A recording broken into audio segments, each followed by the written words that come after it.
사도신경으로 우리들의 신앙을 고백하겠습니다. 전능하사 천지를 만드신 하나님 아버지를 내가 믿사오며 그 외아들 우리 주 예수 그리스도를 믿사오니 이는 성령으로 잉태하사 동정녀 마리아에게 나시고 본디오 빌라도에게 고난을 받으사 십자가에 못 박혀 죽으시고 장사한 지 사흘 만에 죽은 자 가운데서 다시 살아나시며 하늘에 오르사 전능하신 하나님 우편에 앉아 계시다가 저리로서 산자와 죽은 자를 심판하러 오시리라. 성령을 믿사오며 거룩한 공회와 성도가 서로 교통하는 것과 죄를 사하여 주시는 것과 몸이 다시 사는 것과 영원히 사는 것을 믿사옵나이다. 아멘.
이 시간 우리에게 준 하나님의 말씀 사도행전 17장 1절로 15절 말씀입니다.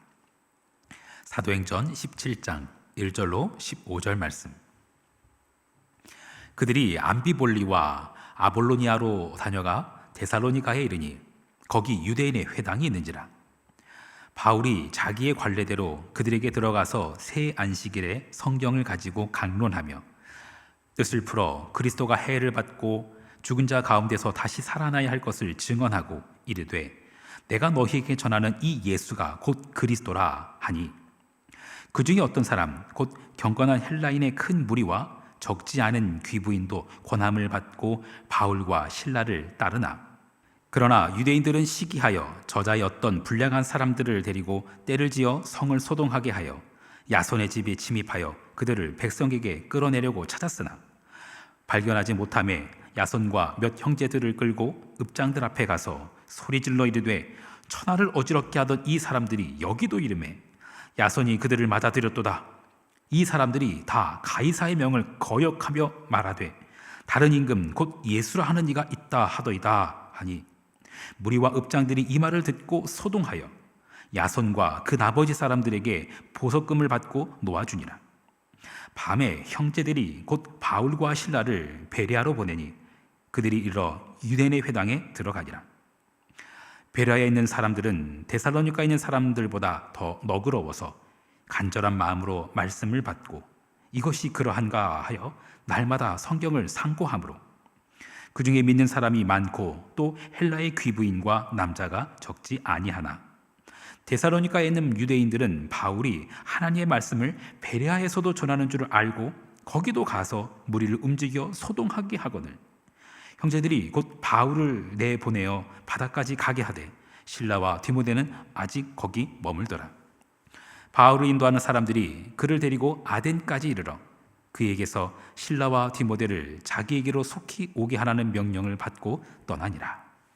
아멘. 잠시 기도하겠습니다. 전하고 기도해 매일 증인 되리라. 세상 모든 사람 다 듣고 그 사랑 알도록. 하나님께서 오늘 나를 보내신 그곳에서 예수 그리스도의 사랑을 전하는 그런 오늘이 되게 하여 주옵소서. 매일의 삶 속에서 어떤 모습이든 나의 말과 행동을 통해서 그리스도의 사랑이 흘러갈 수 있도록 우리를 인도하여 주옵소서. 우리의 말과 행실이 예수님의 말과 행실을 담기를 원합니다. 주님, 우리가 주님께서 계신 곳 거룩한 성전 되게 하여 주옵소서. 기쁨의 근원 되시는 예수 그리스도의 이름으로 기도합니다. 아멘.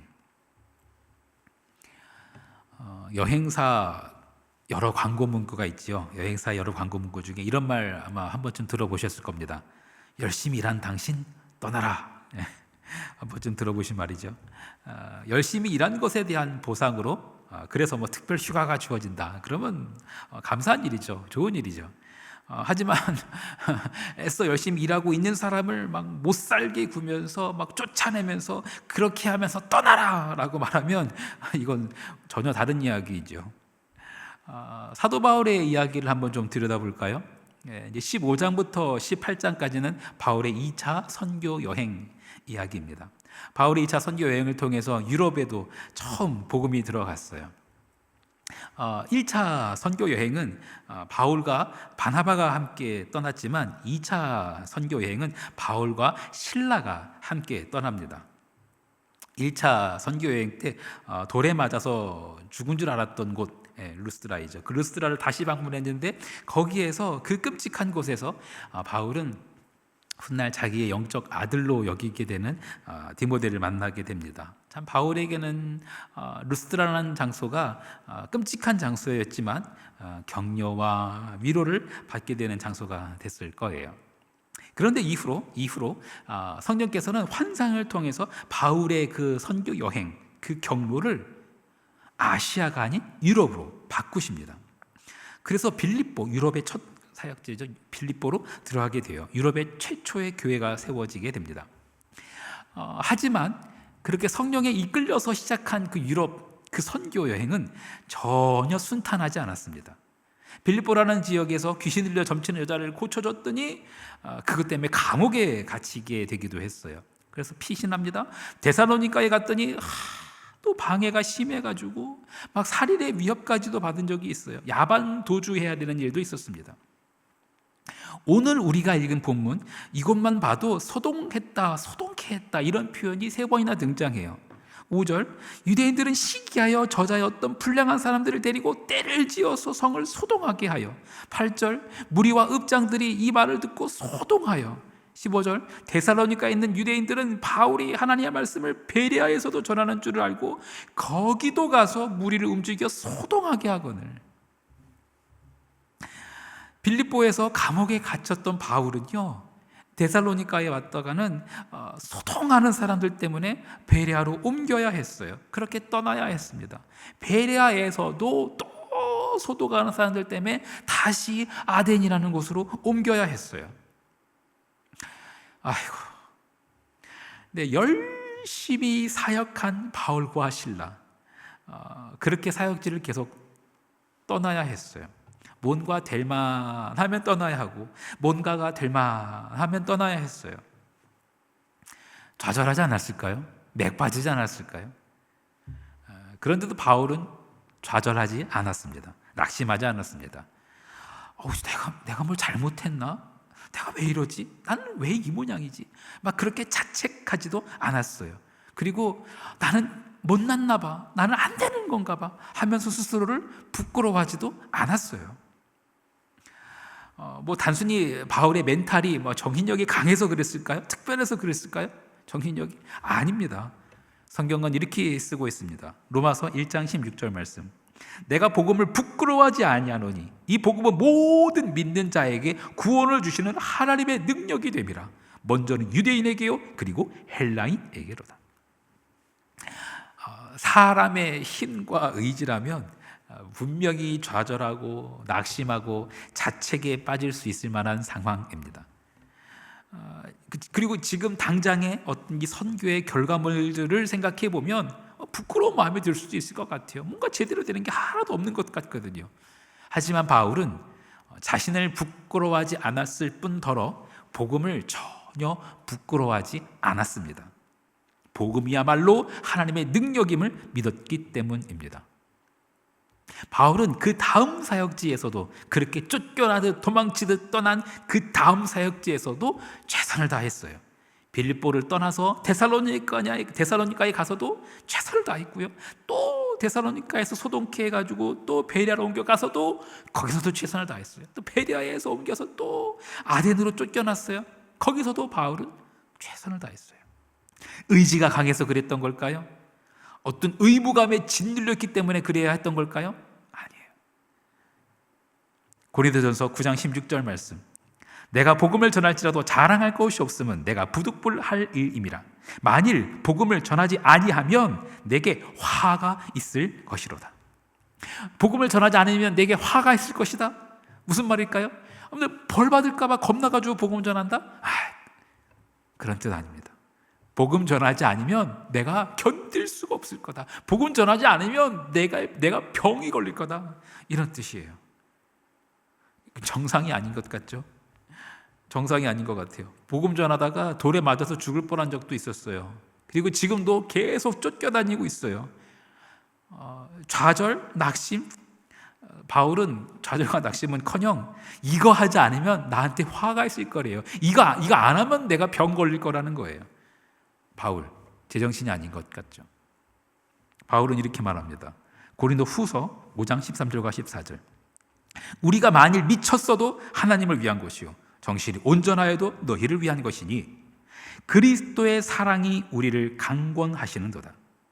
우리가 생각하건대 한 사람이 모든 사람을 대신하여 죽었은즉 모든 사람이 죽은 것이라. 그리스도의 사랑이 우리를 강권하시는도다. 그리스도의 사랑이 우리를 강권하시는 그 방식은 여러 모습이 있을 수 있어요. 지금은 이해가 되지 않지만 돌이켜보면 그것이 그리스도의 사랑이었구나. 그것이 그리스도의 사랑이 나를 강권하셨기 때문에 내가 여기 있구나 라고 고백하게 되는 때가 많이 있지요.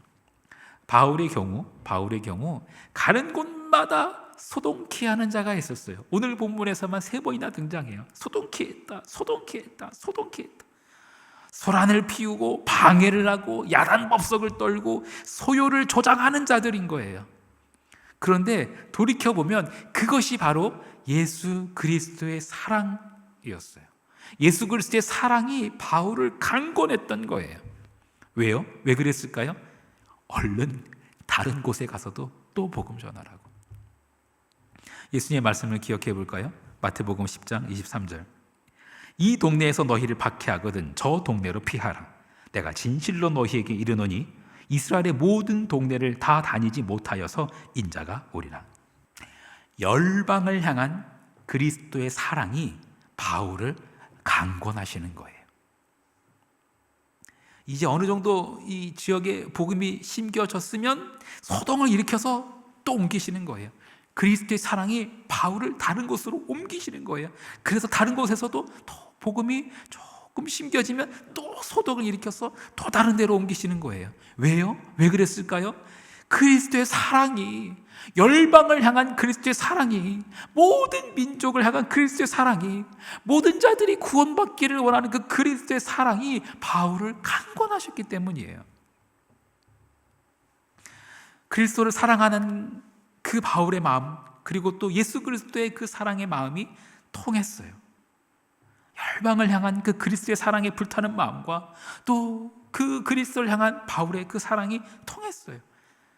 바울이 이 복음 전하지 않고는 견딜 수가 없는 거예요. 그 그리스도의 사랑을 아니까.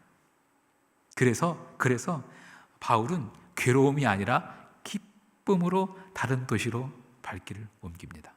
그리스도의 사랑을 품고 그리스도의 강건하심을 따라 소동케 하시는 하나님. 이게 오늘 설교의 제목입니다. 하나님은 평강의 하나님이시기도 하지만 소동케 하시는 하나님이실 때도 있습니다.